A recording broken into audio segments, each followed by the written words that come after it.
दादा आज तुम्ही मोर्चात सहभागी झालेले आहेत. काय प्रमुख मागणी आहे आणि काय सांगणार सरकारला तुम्ही आता? सरकारला आणि मुख्यमंत्र्याला सांगणं एकच आहे की धनंजय देशमुख हा. सूर्यवंशी सोमनाथ सूर्यवंशी यांना न्याय मिळालाच पाहिजे. सगळ्यांना फासावर लटकल्याशिवाय आम्ही ही मोर्चे शांत समाज करणार नाहीये. आम्ही आज समाज म्हणून आलोय, समाज म्हणून बसणार. पण माझी तब्येत कालपासून खराब आहे. मी हॉस्पिटलला लगेच मोर्चा सुरू झाला की जाणार. दादा या घटनेला 1 महिना उलटलेला आहे. काल मात्र अद्यापर्यंत जो शेवटचा आरोपी आहे तो फरार आहे. सापडन लपला असं पदराच्या आडू येईन. सरकार काही त्यांना लपवण्यासाठी प्रयत्नशील आहे का असं वाटतं? सध्या तरी वाटत नाही, कारण मुख्यमंत्र्यांनी कुटुंबाला शब्द दिलाय सगळ्यांना कठोर कारवाई केल्याशिवाय सुट्टी नाही. त्याच्यामुळे तोपर्यंत विश्वास आहे म्हणून मराठी शांत आहेत.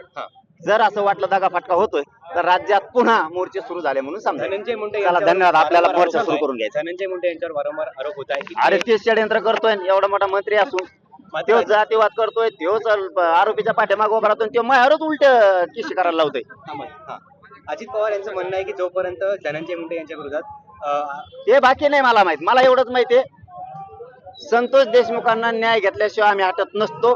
याच्या जर दगा फटका झाला तर सरकारची गाठ मराठ्यांसंग आहे. लोकशाही मराठी ऐका, पहा, जागरूक रहा.